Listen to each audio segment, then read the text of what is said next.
Hey, Hello. I can't seem to find you guys on Discord. Here. Hey everyone, we are Tome Summoning. I am Nan, the business mastermind, and starring as Jean-Baptiste Grenouille. I am a wood elf rogue. I'm Lee, the creative force in Tome of Summoning, and I will also be starring as Sailor Noir. It's nice to meet you all, and today we'll be talking about our journey into D&D, which was very, very recent, only about a year ago. Yeah, we're pretty new to the entire D&D universe, but we kind of fell really hard. We fell so hard that we decided to just start making it really what we do on a daily basis, and that's why we made Tome of Summoning. Is just because it just started that way. We just wanted to grow and build and keep going with Dungeons and Dragons. Now we play like 3 games a week, and I DM 1 game a week. Yeah. And, this time last year, if you'd asked me role playing Dungeons and Dragons, I would be like, "Hey, role play? I don't know what you're talking about, geek." So why don't you tell us how you got into it? Feels like a whole other lifetime ago. But last year I was working. I'm a 3D retail commercial designer. I was working at Nike, and I had a new coworker who showed up as a contractor, and he it was really hard to kind of talk to him. I didn't really know what to connect over, and then he had mentioned something about Dungeons and Dragons, and I was curious about it, and so I was like, "Tell me more about this Dungeons and Dragons." And then he started to weave his history and the story and this entire thing about Dungeons and Dragons, and then I just got hooked into it. And then before I knew it, I was learning how to play. And unfortunately, I didn't have a lot of Dungeons and Dragons friends. None. None really. To be accurate. Yeah, we weren't part of the geek culture too much. I mean, I played a lot of video games, and I had that kind of like badge of geekdom, but the Dungeons and Dragons geekdom was a whole new set, so I didn't really have friends who played. So I eventually started going to like Adventures League and learning how to play in those kinds of ways, and eventually I bought all the books and read them all and started being like, okay, it looks like I'm going to be the dungeon master for my friend group. Well, and while he was going through that, I made fun of him and called him geek and nerd, and totally was resistant to playing D&D. Like, there was no way in hell he was going to make me play. But things changed. Yeah, no, I got her roped into it. I mean, she was resistant, but now, as you can see, she's gone off the deep end. She kind of fucked with me into one game, and the rest was kind of history. And like, I haven't looked back. I think the key for me was definitely finding the right DM that made me feel safe and gave me the freedom to do whatever. And I kind of played me. And because I played me and I just sort of did what I wanted to, I connected with the character so quickly. And there was just such a strong connection that it started encompassing my entire life. And it was before Halloween. And it was before Halloween. And so, of course, I had to go all out. And this was, as I said, Jean-Baptiste Grenouille, rogue elf, super murderous. And so, I mean, it was totally unexpected, but pretty awesome. And so, of course, while we started doing all of this, we started doing DMing a lot. And so he started creating his own little fun things to help him be a better DM. Yeah. I mean, that's how the entire Tome of Summoning thing really started, is that while we were both working at our jobs, I was getting into Dungeons and Dragons, and I was learning how to play, and not only that, I was learning how to DM, and I wanted to DM my own games. I even started to DM for Adventures League, which is the weekly public games that happened at my local game store.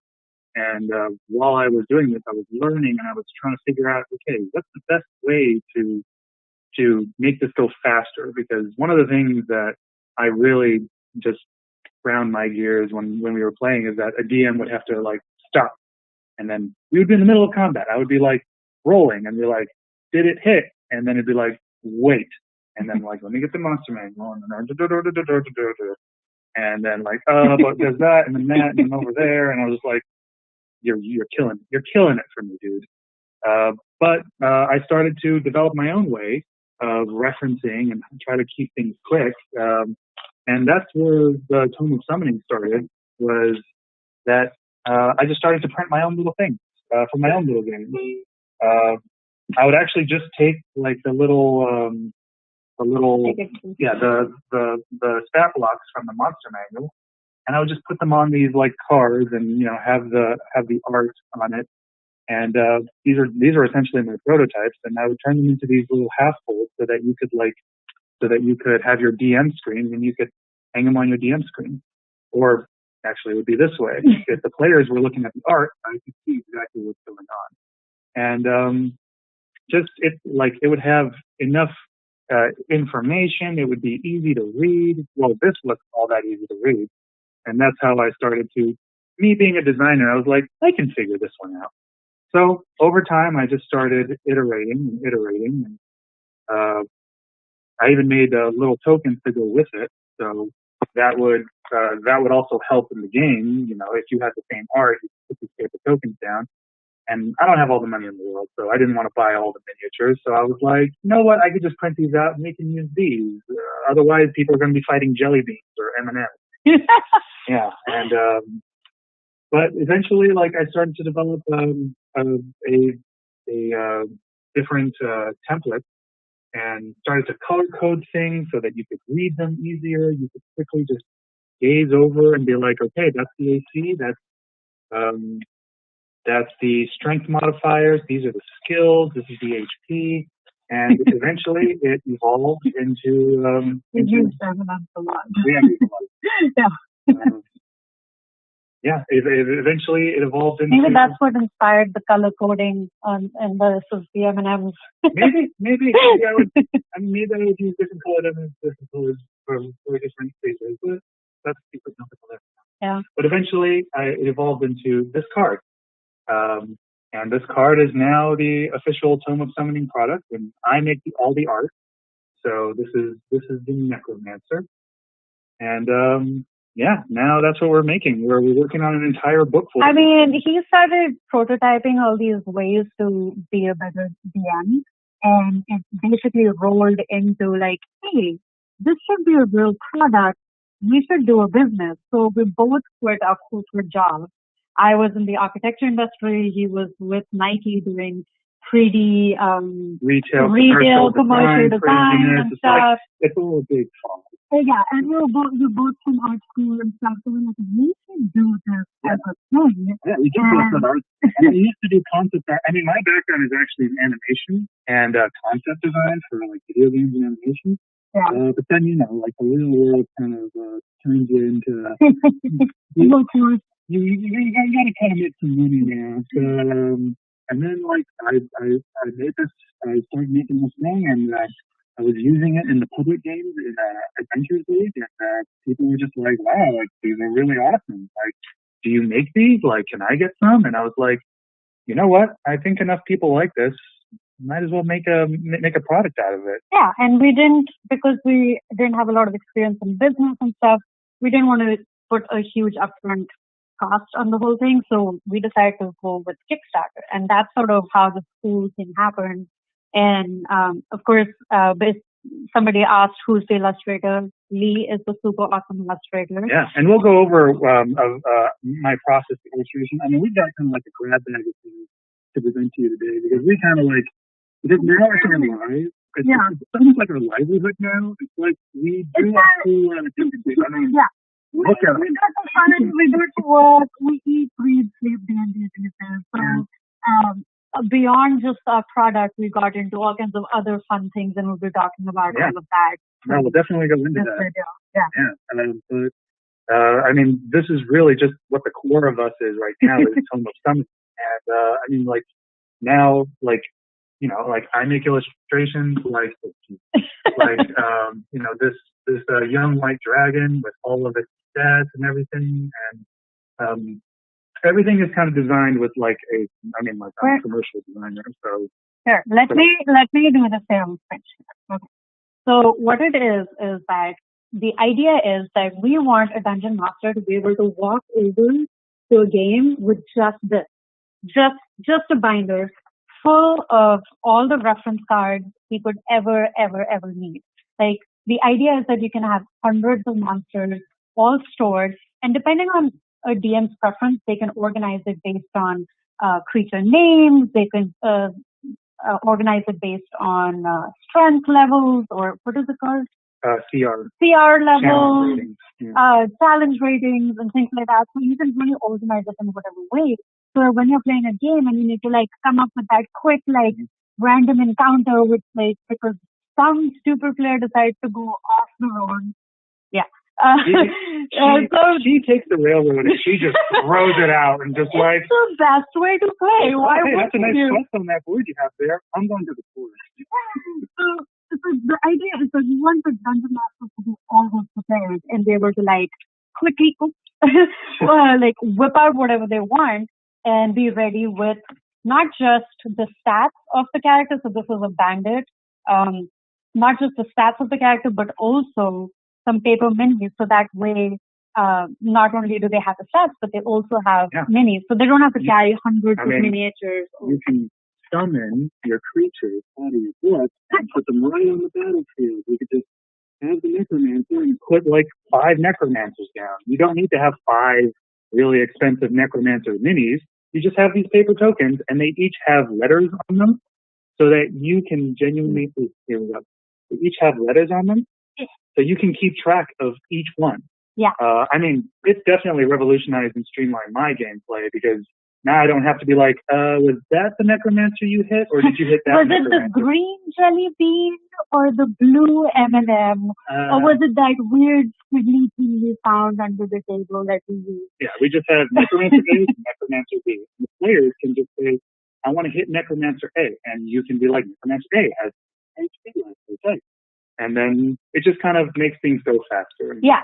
So the idea is to be prepared for anything, to have minis for everything, and you can store the minis, as you can tell, like just inside the card here, and you can just store it in here, and voila. And the idea is also to keep it economical for game players, because D&D can rack up quite a lot of money with all the minis and the maps and this and that, and the books. So the idea is to keep it in here, like I said, So somebody asked if we have a page up yet. Oh, yeah, so we have our website, which shows, has a little animation of what the cards look like and the tokens also you can have sizes. Varying sizes, like these young dragons are large creatures, so they're obviously going to be larger than the necromancer. So, and they take up the right amount of space when you put them out and just temper a little bit.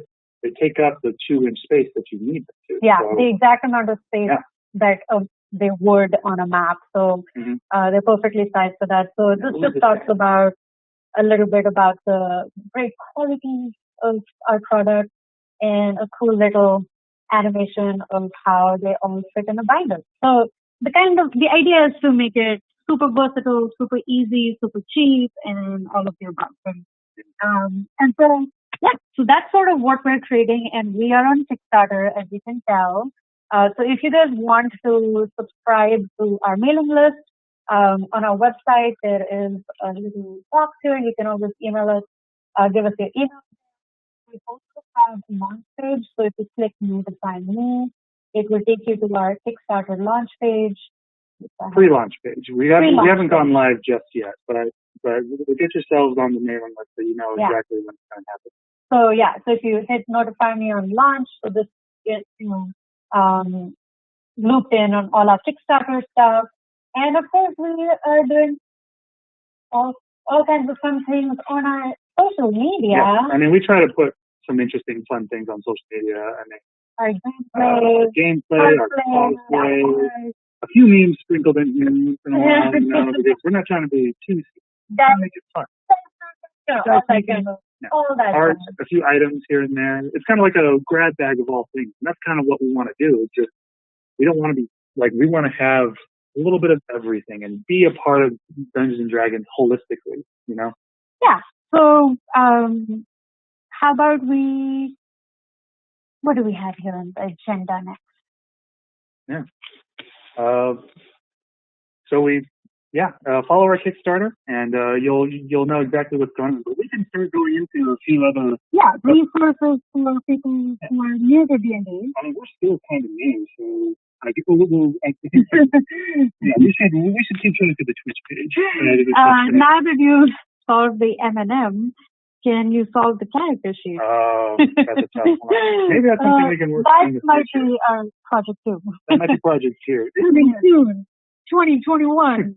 I think that is sort of the idea that somebody is working with, is like just refining all the D&D systems, making them simple, making them easy to carry and track and all of that. So those are definitely things we're working towards one by one. This is sort of the first thing that we're working on. Yeah, kind of get that streamline, mainstream commercial graphic design feel that people can easily just see and go quickly. Just because there's a whole lot to do. All the stats and all the things, like, there's got to be a better way to do it. I think my favorite thing is that when the DM hangs the stat card on the DM screen, that as players, we see the creature, but we also don't know the name. So there's beautiful illustrations, which is a really great way to like have a visual, but also doesn't reveal what creature you're encountering. So it's kind of like, it kind of looks like this. So it's the whole mechanic of like, you see this creature and the players are like, what is it? Like, roll a nature check. You don't know what it is. Yeah, it doesn't reveal the creature. And then if you say it's a young white dragon, you're like, of course, it's like, you don't actually know the name. It kind of holds off on the metagaming. Some people, when they see the word troll, they're like, what's going to happen with fire damage? So I wanted to design it so that it can create that immersion for everybody, because I like immersion. I mean, that's one of the reasons why I wanted to make it, because the immersion is important to me. And when the DM has to stop and then hold up the monster manual and hold the name over and like, look, this is the creature. And then you just like, I can see the word troll and I know what a troll is. And so it kind of creates these little streamlined things. But yeah, I mean, that's all about our Kickstarter and about like what Tome Summoning is. Let's talk more about how we can help people who are new to D&D. Like, who doesn't know anything? And it's like, where do I begin? I don't know what to do. So, really two opposites, because we've kind of almost equally been in Dungeons and Dragons long enough. We have like two different approaches. Like her approach is very like improvise and just. And I'm okay, and I don't know, and I don't want to believe anything. No, thank you. I don't need that too. And I'm very rule boy. It's just like, okay, like I read the player handbook front to back. I read the D&D, the Dimension Guide front to back. I read Xanathar's front to back, and so I've got this wealth. This like I see the system, and I can see, and I know that like I have a general idea of how the game is.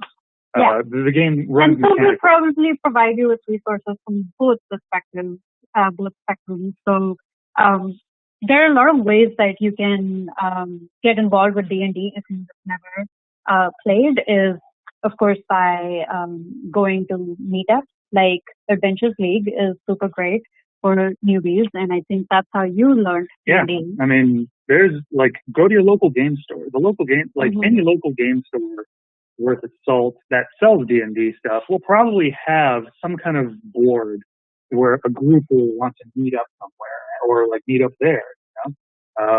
Even like, and beyond that, Adventures League itself, there's probably on meetup.com, you'll probably find some Adventures League group meeting up somewhere, whether it's at a game store or maybe it's at a bar nearby. And I mean, Meetup also has a lot of individuals, like I'm sure you guys saw Gentleman Game Master yesterday. Like, he's Malcolm. He's just an individual on meetup.com, and there are many, many more DMs like that. And so feel free to reach out to them. There's, a lot of new players. That's a great way to get introduced to D&D. And the community is just so supportive. And I mean, we're all so passionate about this game that, of course, we're like, yes, I will teach you everything.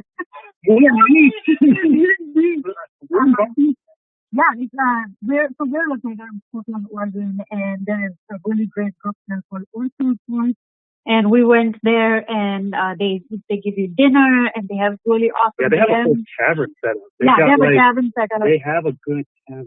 And open bar, not open bar. Well, we could do We started happy hour early, as you can see. Yeah. There are those great, like, and they actually had a lot of new players there. We in fact played on a table where there were two people who completely new, and it was super fun. Yeah, it's super fun because we also like new players because we just want to be like, oh, what do you want to do? Like, yeah, we'll do this and that. Maybe I'm a little too excited about new players. No, I love it. I think we've reeled in at least 5 or 7 of our non-D&D players in the past year into D&D. Yeah, I mean, our group that we play with is mostly new people who've never played before. Yeah. You know, I think it's really easy to get into it if you have the right DM. And I mean, and if you approach it not from the intimidating lawyer's books and stuff like that, but approach it more from what do you want to do? And then the DM can say, the limits to this game have this, this, this. And let the DMs do all the work. Yeah, I haven't read a single book, and I've been playing for a year now, and I love it. She's like, does this mean this? Does this mean this? And I'm just like, yes, you roll this, but now you've got the gist of it. Now I understand it all. But some other places to read up on D&D news and things like that, of course, is Reddit. Reddit is huge. D&D subreddit, the Dungeons and Dragons subreddit. Of course, really great platforms like Crowd Control. This has been an incredible experience. There's a D&D coalition. There's all these places that you can really connect with people. Facebook groups too. Yeah, Dungeon Master resources, all things D&D. If you just it's there. You just we're all here. Promise you. You just got to search out a few keywords and you'll find people.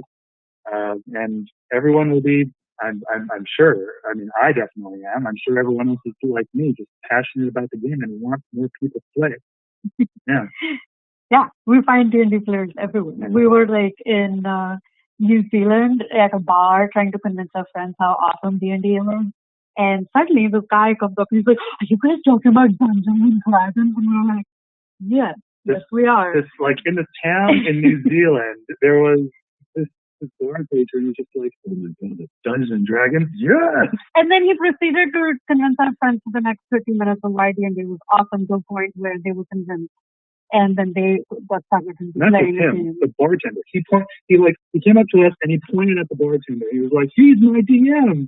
And the bartender was like, yeah, I make minis. And he showed us pictures of his terrain and stuff. And just this stuff is everywhere. And people are playing it. You just gotta give that little you play D&D, and then they're like, yes. Yeah. So I mean, that's just I guess philosophy of finding people as a newbie getting into the game. But there's also a lot of great resources websites and I mean, me personally, D&D Beyond is how I got in, and just all the articles and stuff. DNDBeyond.com.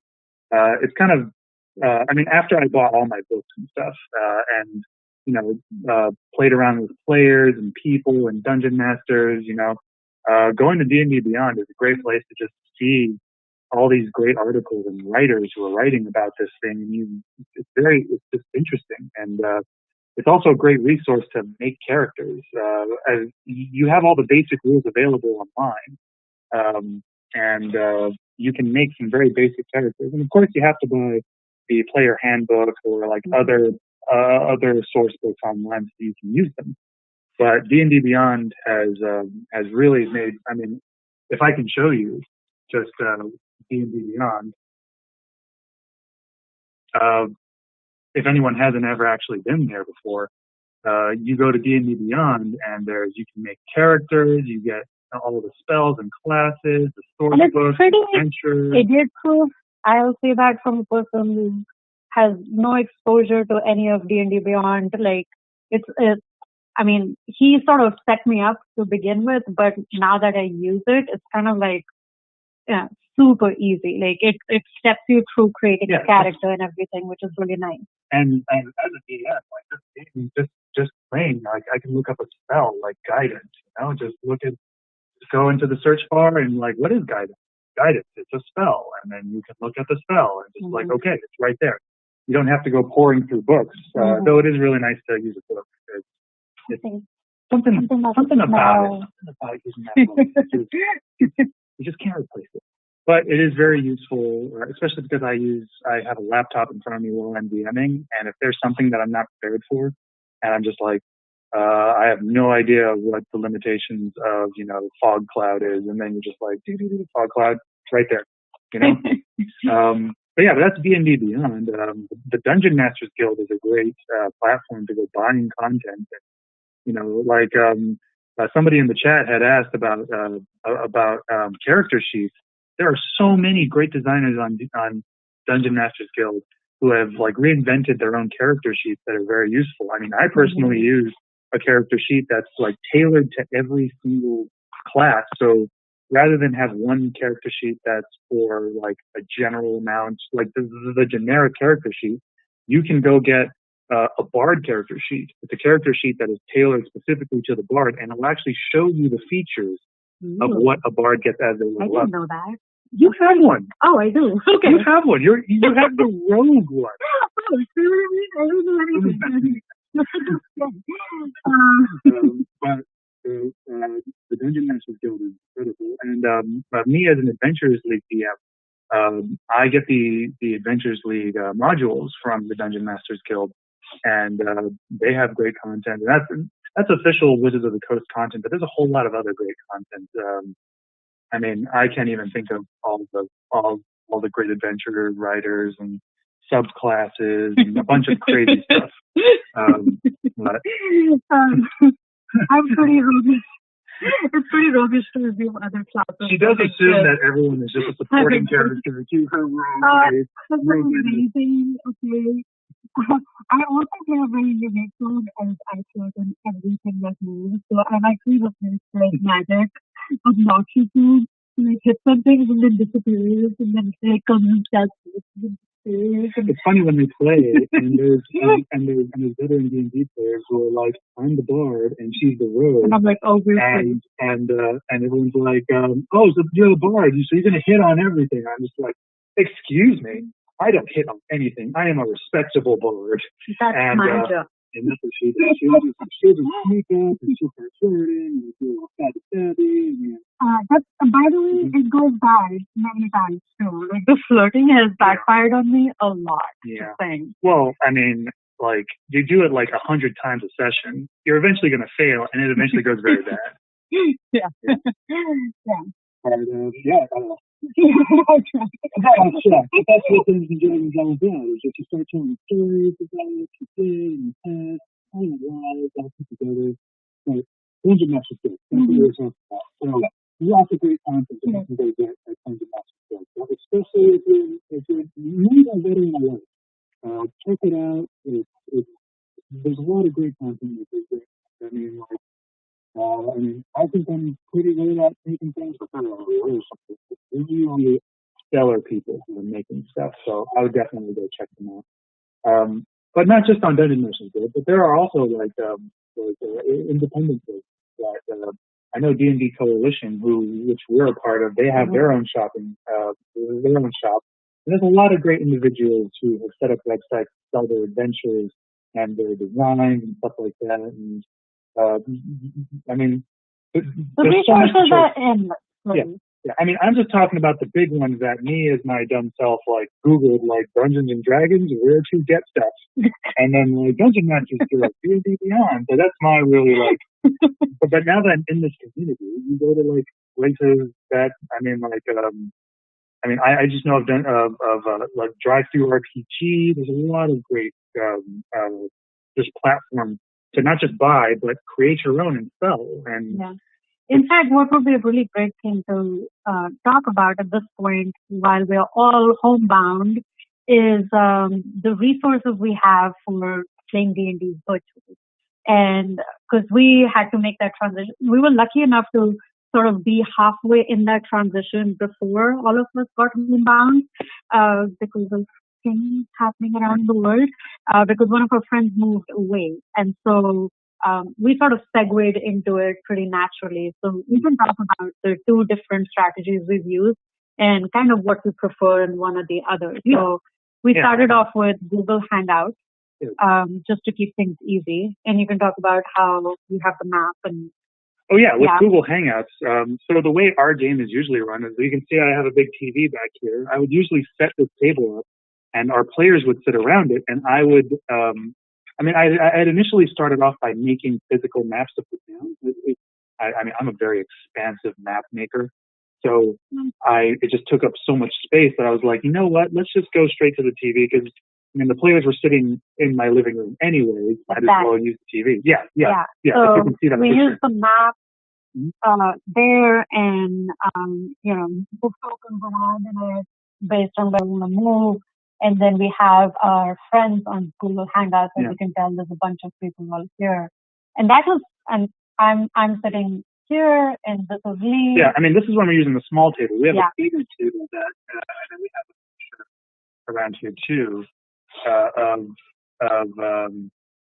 So a few of our members were missing on this session, but you can see this is exactly how the table was set up. This is how we usually had our setup. And over time, one of our players left, and it's this player. This is during when we all started social distancing. But essentially, this is what would happen: is that the players would sit around, and I would have Photoshop open. I use Photoshop like every single day, and I love the maps and using tokens and stuff like that. So I easily just started making fog of war that I would reveal. I would have the maps open, and I would move the tokens around for the players. And that's been incredibly useful, and we still use it today with Google Hangouts. I just have one camera pointed at me. I have a screen share going on with my laptop, it's pretty easy. Google Hangouts, I think, easy because we're doing everything like normal, which is all on video, with one map up, and we're all rolling our dice behind the screen, like behind our own computers. And of course, you have to trust everyone to actually tell you.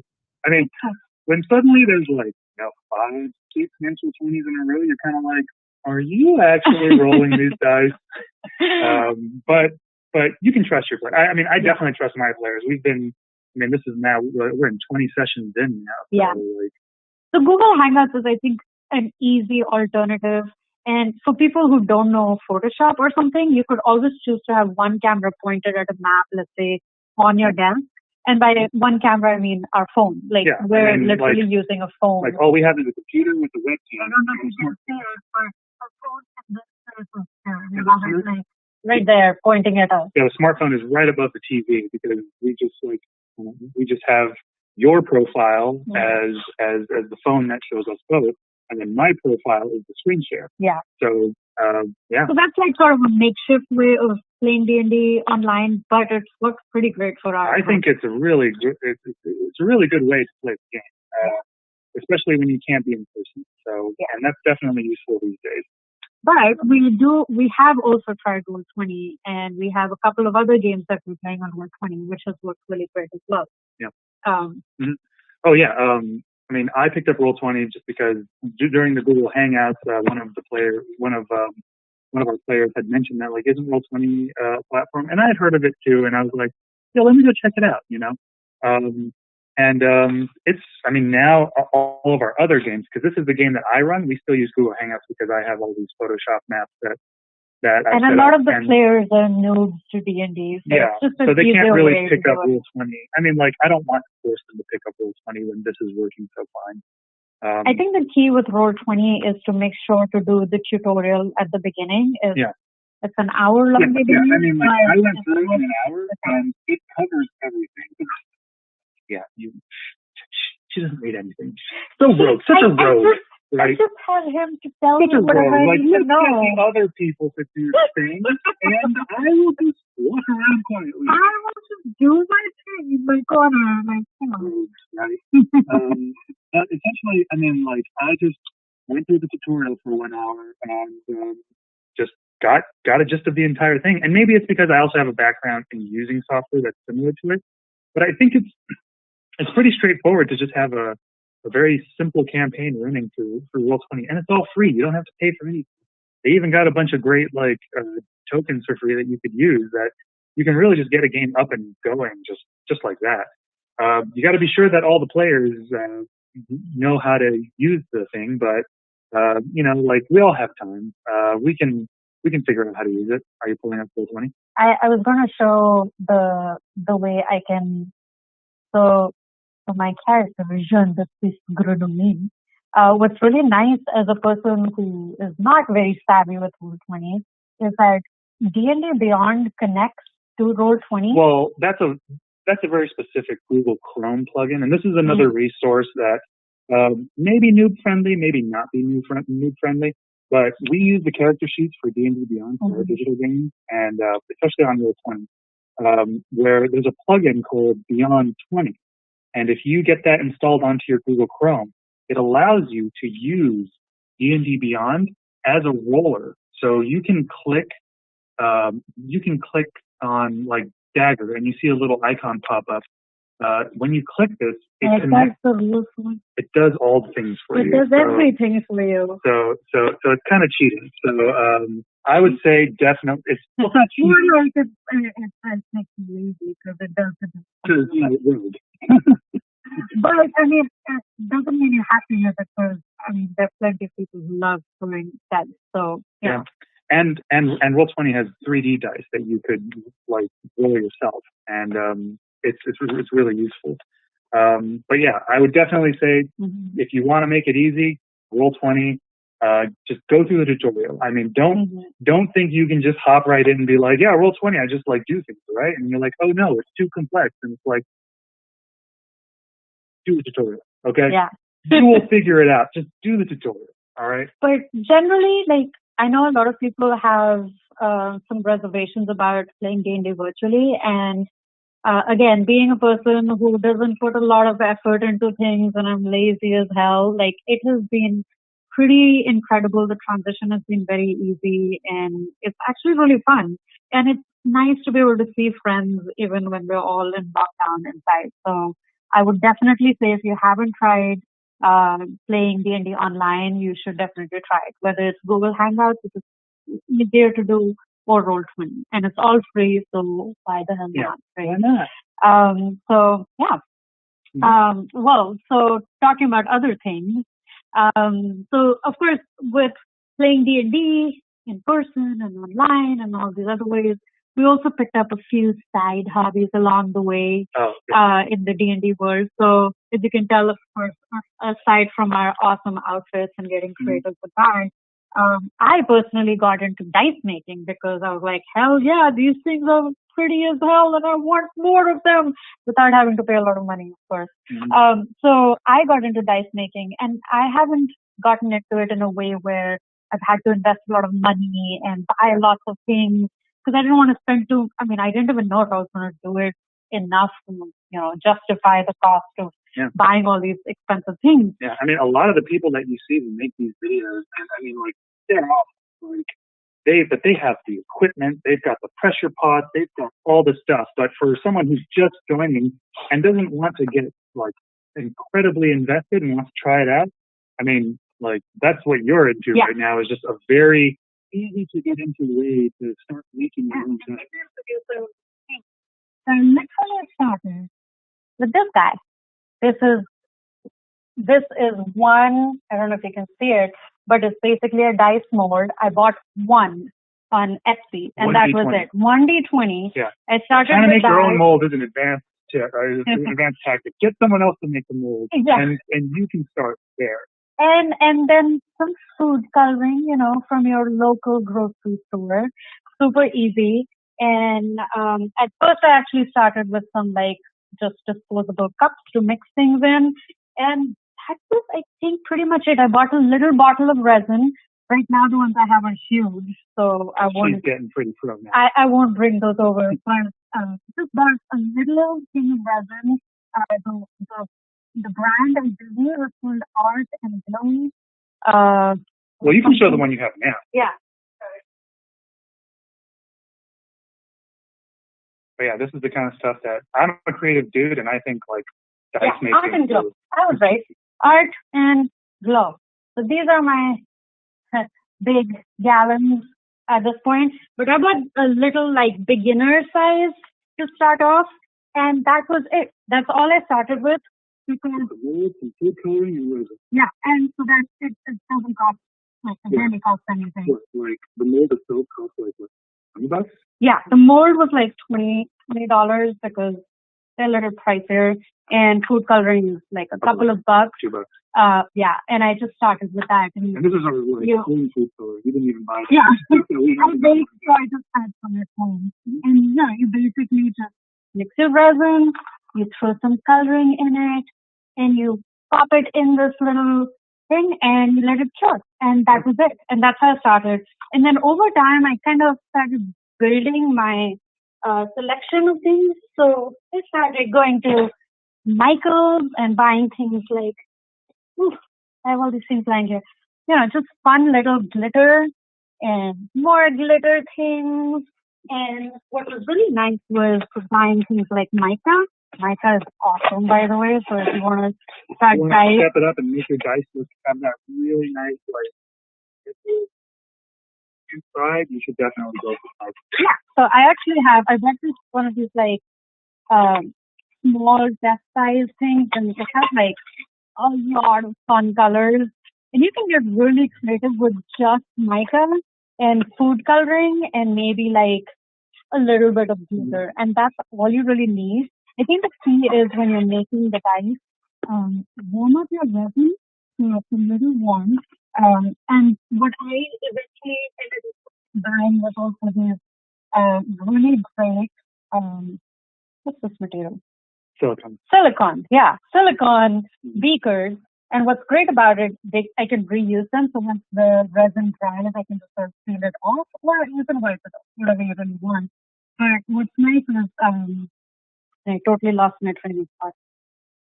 But you can get really creative, and you can really mix and match all kinds of colors, use beakers, and that's pretty much all I use. Oh yeah, I was saying that if you heat your resin up, it makes the bubbles leave, and when you mix your resin in your beaker or your disposable cups or whatever, just do it slowly.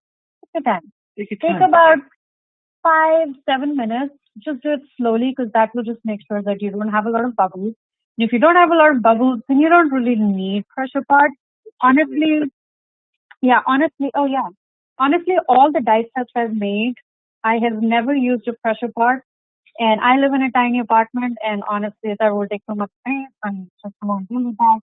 And, I have done great. Like, I will show you. I mean, occasionally, I won't deny, occasionally there have been times where, so I don't know if you can see, but these are some of the fun dice I make. You don't even get creative, like with this one.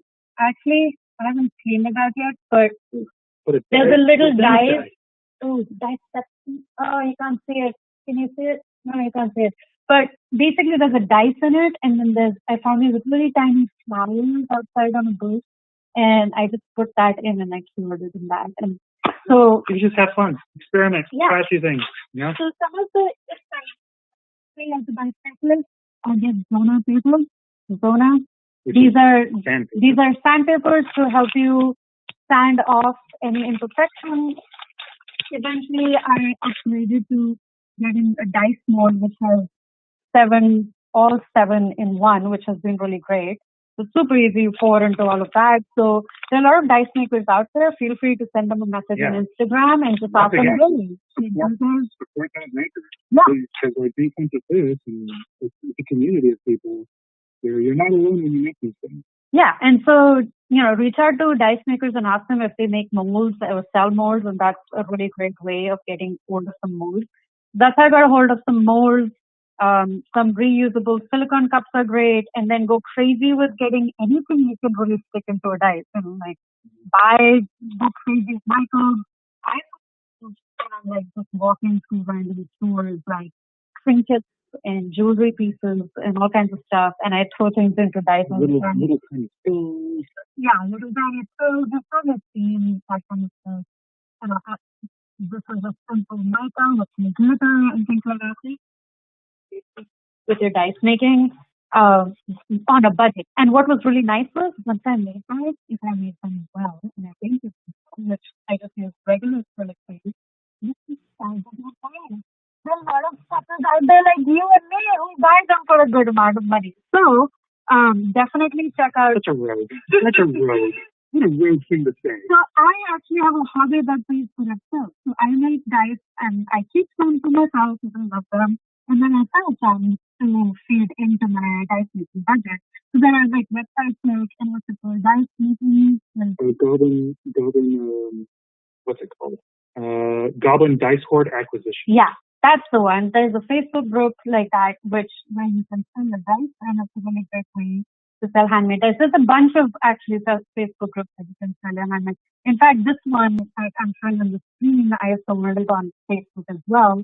So it's been really fun because it's a hobby that pays for itself, and you can get really creative and then you can play a D&D game where you pull out this massive bunch of dice and you're like, yeah, I made these. They're mine, you know. And then you throw them away when they actually behave badly. Yeah, and they get fun.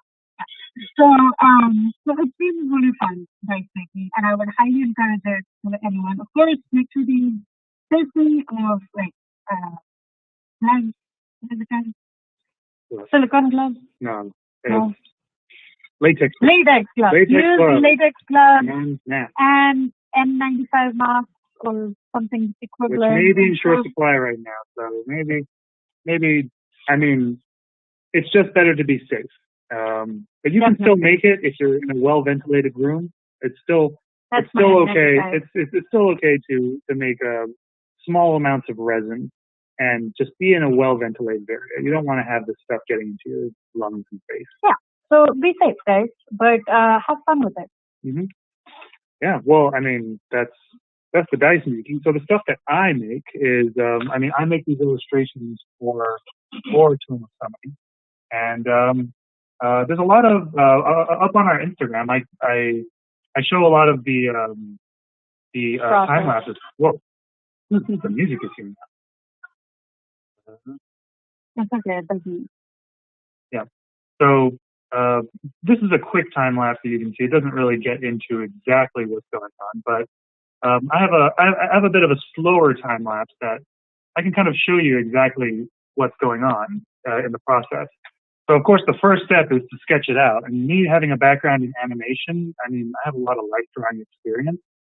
So if it looks too easy, it's because I've done it a lot. But it does take practice. You're gonna have to, get a few pictures of people in poses and stuff, and do life drawing and stuff like that. But it's a skill that takes time. But I just essentially sketch out the volume of the creature, and this is going to be a hill giant.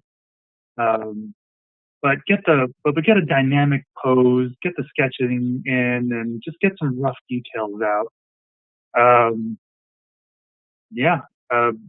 It's essentially I start really messy. It's a huge mess, but it gets all the right curves and all the right places. Especially this is a thick with two C's kind of hill giant, and but yeah, you got to get those just find those motions of the curves and stuff like that, and it'll create a more interesting pose and dynamic pose, and it'll especially illustrate the heaviness of this creature, especially because it's a giant, it's huge, and it's fat, and they're known to be really fat. They eat everything.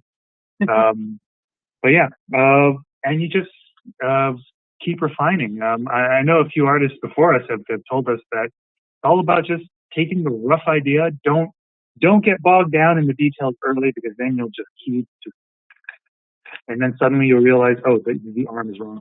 As you can see, just in this example alone, the way that I had the proportions of this arm, I'm looking at it now and it's bugging me because I'm like, oh, I have to fix that proportion.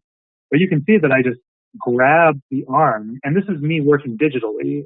I'm a digital artist, and it's definitely harder when you try to do it with pencil and paper. You're going to have to erase a lot. But learning how to draw digitally just makes you faster, and it makes it easier to do these kinds of things. And you just got to practice. I use a tablet. I use a Intuo tablet, And it takes time to learn how to use it. You actually have to sit down. You have to get used to having your eyes on a screen while you're working, because naturally you'd want to look at what you're drawing. But you'll get there. It's not impossible. Like there's a lot of people who do, and I just think you just got to practice. It's like watching those Roll20 tutorials. You have to put that time in, and you'll see the results. I think this is where I start to like try to move the arm. There we go. See, like this is me realizing that like my proportions are a little off, so I'm gonna have to like do a few weird things. But now, so here, this is an interesting key point where I'm satisfied with the sketch, and I then turn it into a different color. And I think that's a holdover from when I did animation, is that you use a different color, because that way your black and solid lines, you'll be able to see them easier against the red. This is a tip that I learned from concept art and from comic art, as well as animation. You just have these different colors and your eyes will do better. It's actually based off of the idea, when you capture them when you use the old overhead cameras to capture, you can get the blue or the red out easily and leave the black marks in. So, I mean, because I used to do traditional 2D animation, and that's how they taught us. And I think it's just a holdover, because now my eyes are used to it, where it's like, okay, I can tell the difference between a black line and a red line. Yeah. But the details, they just go on. And you can see how I keep going, like I'll put a line down and I'll just undo it. I'll put another line down and I'll just undo it, because every line kind of means something in this final phase. And like the sketch isn't fully fleshed out, so I have to come up with ideas on the fly, like this sword here. The hill giant, it picks up, like it's killed people smaller than it, and there's bound to be someone with a sword. Using sword, like picket feet, yeah. And all that stuff. In this instance, it's using the sword to keep it keep its tape together, it's screwed together. It's those fun little details that I like to put into that kind of give it a little more believability in life. Oh yeah, boobies. Yes. Boobies. Yes. Boobies are always fun. Yep, boobies are fun. They add that weight, especially when you're trying to make a dynamic pose. You got to look like the guy was jumping up and down a little bit. So you got to have woody. Like that? Woody. Oh, okay. Sorry, I missed that. Woody. Okay. You got it? Okay. Yeah. Moving on. Just more fine line details. I go over and over myself again, and just thinking about and especially because I have a lot of experience drawing the human body, going to life drawing. There's a lot of great free life drawing events that you can go to that you can draw people. And more often than not, it's not all just like sexy Greek gods and goddesses who are just like, look how perfect my body is. There's going to be a lot of, overweight people and large people, but that's part of learning how to draw. You have to draw every person, every body, every way that the body can come into. Yeah. And your mind will just absorb the different permutations that people come in, and you'll eventually start to solidify. Like you can start drawing from memory. I mean, like this, I didn't have a reference. I just drew this from what I understand the body, how it works, and what weight looks like on a body. That's because I've drawn so many large people that I understand that, like, okay, the fold is going to be like this. There's that fold that happens when the gut gets really big. That fold that happens in the middle, like that happens. Like you have to remember this. And it's not. And there's a difference between like just fat, and there's also a difference to just muscle fat. Like there are muscular people who also have large amounts of fat. But now we're moving in this time lapse. This is a key point too, where I start doing a different type of. Well, I hope I'm not running out of time too quickly. We are running out of time. We talk too much. But essentially, and I'll start flashing forward. I start making a mask. I create. So the mask is essentially I color everything in with one color, and I try to use Photoshop to limit specific pieces and specific colors. I use the skin tone. I set one layer to be the skin tone, and I work exclusively on that. And then as we move forward, this one is for the furs. This one is for the hair. There's one, once this is all set up, it starts to you can start working on those individual layers, and you can isolate yourself to it, so you don't accidentally go into the fur or go into the wood or go into the hair. You can stay all in one skin layer, and you can just focus on the colors and the shadows and the shading. And you can see me working on that there. I work on shadows, and then I work on highlights. And this is the style of the cartoon kind of style that I had kind of settled on for this project. Doing little highlights here and there, adding little details like the mouth and teeth, different colors in the furs, putting in these details, these little tiny things. Adding that attention to detail is just that's what gives it the extra oomph, in my opinion. But over time, you just got to keep adding details, doing little splotches to kind of add the dirtiness to what these hill giants are, and adding some extra shadowing and extra occlusion. We have a couple of minutes left. So it looks like we have a couple of minutes left. But I just wanted to give you a glimpse of what it is to work to make illustrations for characters and creature art and stuff like that in my process. My process is definitely different from other people's processes, and all artists have their own different ways to do it. But it just takes time for you to actually sit down, get it done. Just try, just work, experiment, copy. Definitely, if you like the style, copy it. And then over time, as you're copying it, you'll start to develop your own. I mean, I'm sure there's plenty of artists around who will agree. They may begrudgingly agree, but they'll agree that, yeah, I started off by copying someone else. And then eventually I copied enough people, different people, that I started to blend them all together and add my own things. But yeah, that's my art. But we should probably wrap things up now. We're definitely going to go over our time. Yeah, I know. We could talk forever. There's so much more that we can share. Yeah. So if anyone has questions about DMing or dice making or art or summoning, of course, definitely feel free to reach out to us. There's you can follow our Kickstarter on our launch page by just hitting notify me on our website. You just go to tomesummoning.com and or there's of course you can subscribe to our mailing list right there on our website, or follow us on many social media platforms, Facebook, Instagram, Reddit, Twitter, whatever you prefer. So follow us, ask us questions, Yeah, we can talk all day. I know. And of course, we want to specifically thank Stone Giant Games for inviting us to do this. This was really great, and I hope that we can see more of these cool online expos. Yeah, these online expos.